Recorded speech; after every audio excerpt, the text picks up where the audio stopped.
पिछले कई चुनावों में चुनाव आयोग की निष्पक्षता और पारदर्शिता पर सवाल उठे। कभी वोटर लिस्ट की गड़बड़ी का मामला आया, कभी ईवीएम से छेड़छाड़ का। महाराष्ट्र और हरियाणा चुनाव में तो मतदान प्रतिशत एकदम से बढ़ने के आरोप भी लगे। ऐसे तमाम आरोपों के बीच अब चुनाव आयोग ने एक बड़ा बदलाव किया है। ये बदलाव डिजिटल है और इससे करीब 100 करोड़ वोटर्स पर असर पड़ेगा। देखिए ये रिपोर्ट।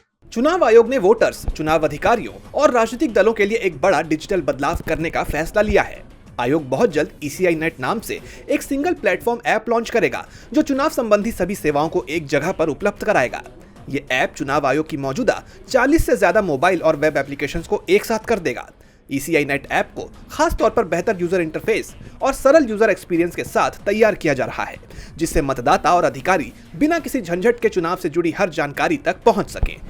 ECI नेट के बाद बार बार अलग अलग ऐप्स डाउनलोड करने और पासवर्ड्स याद रखने की जरूरत नहीं पड़ेगी। बता दें कि मुख्य चुनाव आयुक्त ज्ञानेश कुमार ने इसी साल मार्च में हुई मुख्य निर्वाचन अधिकारियों की बैठक में ऐसे एक प्लेटफॉर्म को बनाने का सुझाव रखा था।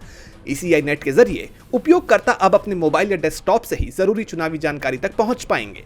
खास बात यह है कि इस ऐप पर अपलोड की जाने वाली सभी जानकारियां केवल अधिकृत चुनाव अधिकारी ही दर्ज करेंगे, जिससे डेटा की सटीकता बनी रहेगी।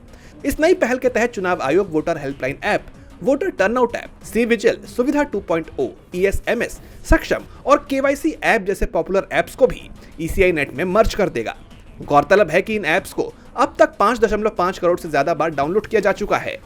ECI नेट से न केवल 100 करोड़ से ज्यादा मतदाताओं को सुविधा होगी, बल्कि देश भर के 10.5 लाख बूथ लेवल अफसर, 15 लाख राजनीतिक एजेंट्स, 45 लाख से ज्यादा पोलिंग अधिकारी, 15,597 assistant electoral registration officer, 4,123 electoral registration अफसर और 776 जिला चुनाव अधिकारी भी इससे जुड़ेंगे। ECI नेट ऐप के जरिए दी जाने वाली सभी सेवाएं और डेटा चुनाव आयोग द्वारा तय जन प्रतिनिधित्व नियम 1950 और 1951, निर्वाचन नियम 1960 और चुनाव प्रक्रिया नियम 1961 के अंतर्गत ही संचालित होंगे। DB लाइव की रिपोर्ट।